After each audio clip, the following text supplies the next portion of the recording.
Hello everyone, this is Sakib and welcome to another video. আজকের ভিডিওটা KUET admission test নিয়ে।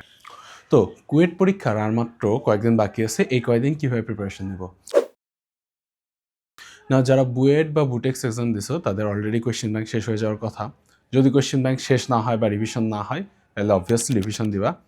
যদি কোয়েশ্চেন ব্যাংকে অনেক কনফিডেন্ট হয়ে যাও যে হ্যাঁ মোটামুটি যা দিবে তাই পারবো, তাইলে এসে তুমি কুয়েটের প্রিভিয়াস ইয়ার কোয়েশ্চেনগুলো দেখতে পারো।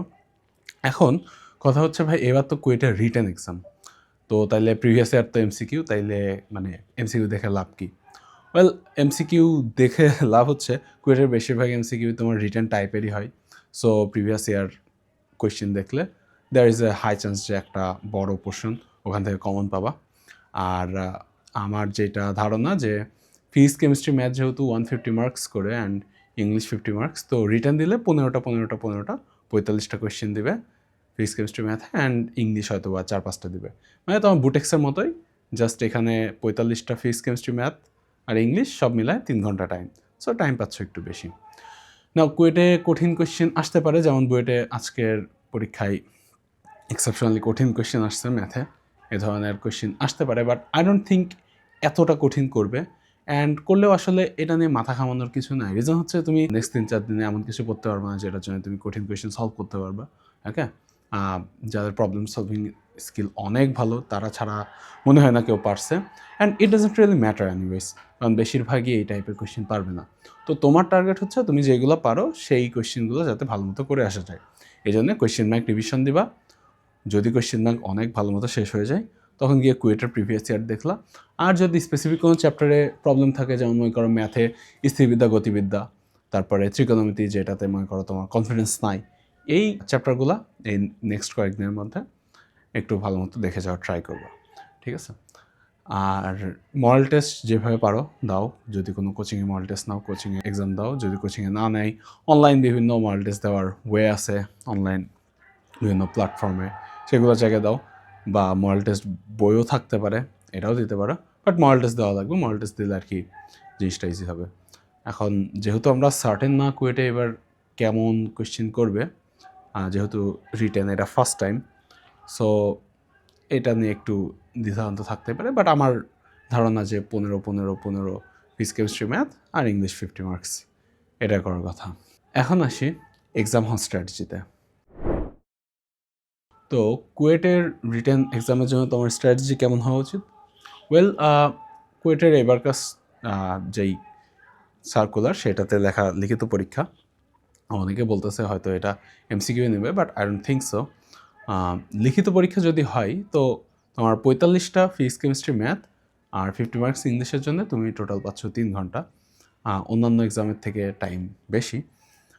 বুটেক্সের সাথে কম্পেয়ার করতে পারো, যে বুটেক্সের মতোই, জাস্ট এখানে টোটাল 15 ফিজিক্স কেমিস্ট্রি ম্যাথ আর ইংলিশ। নাও স্ট্র্যাটেজির কথা যেটা বলি, বুটেক্সের এক্সামে যেরকম বলছিলাম সেটাই বলবো, যে ফার্স্ট অফ অল যখন তোমার খাতা দিয়ে দিবে 5-10 মিনিট আগে, তখন কোয়েশ্চেনটা স্ক্যান করে বোঝা লাগবে যে কোন কোয়েশ্চেনটা কঠিন আসছে। যেমন আজকে বুয়েটে ম্যাথ কোয়েশ্চেনটা অনেক কঠিন করছে, ঠিক আছে?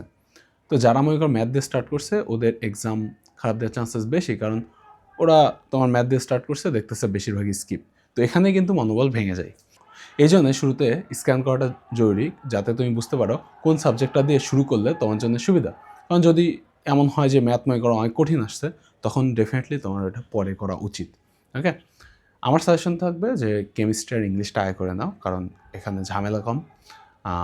যা পারবা তাই লিখে আসবা, অ্যান্ড ভুল যাওয়ার চান্সেসও কম, ঠিক আছে? অ্যান্ড তারপরে গিয়ে যে টাইমটা পাবা ফিজিক্স, আর লাস্টে গিয়ে ম্যাথ করো। যেহেতু আমরা জেনারেল ট্রেন্ড দেখতেছি যে ম্যাথই এক্সেপশনালি কঠিন করতেছে রিসেন্টলি।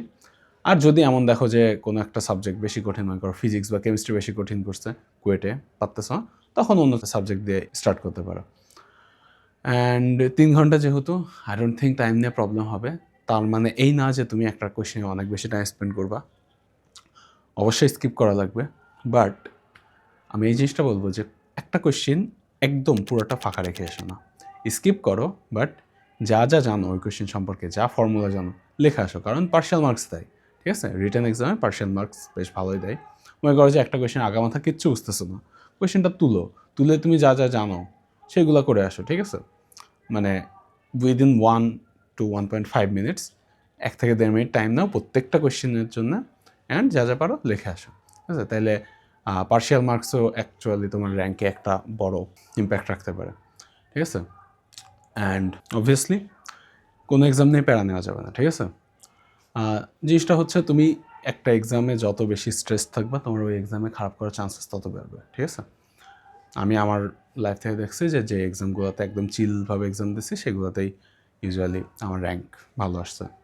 সো এটা জেনারেল ট্রেন্ড, দেখবা বেশিরভাগের ক্ষেত্রে এটা ট্রু, ওই জন্য প্যারা নেবা না। আর জিনিসটা হচ্ছে যে কোথায় পড়বো কি না পড়বো এইগুলা আলটিমেটলি আমাদের হাতে না, ঠিক আছে? তুমি নিজের মতো এক্সাম দিবা, প্রিপারেশন নিবা, এক্সামে কোনো কিছু ভুল করে না আসার ট্রাই করবা, বাকিটা আল্লাহর হাতে। অবশ্যই নাম ঘুমাবা, পানির বোতল সাথে নিয়ে যাবা, তাড়াতাড়ি এক্সাম হলে ঢুকবা, ঢুকে বসে থাকবা, এই জেনারেল জিনিসগুলা। বেস্ট অফ লাক, ইনশাল্লাহ এক্সাম ভালো হবে, অ্যান্ড কোনো কোয়েশ্চেন থাকলে আমাকে কমেন্টে করো।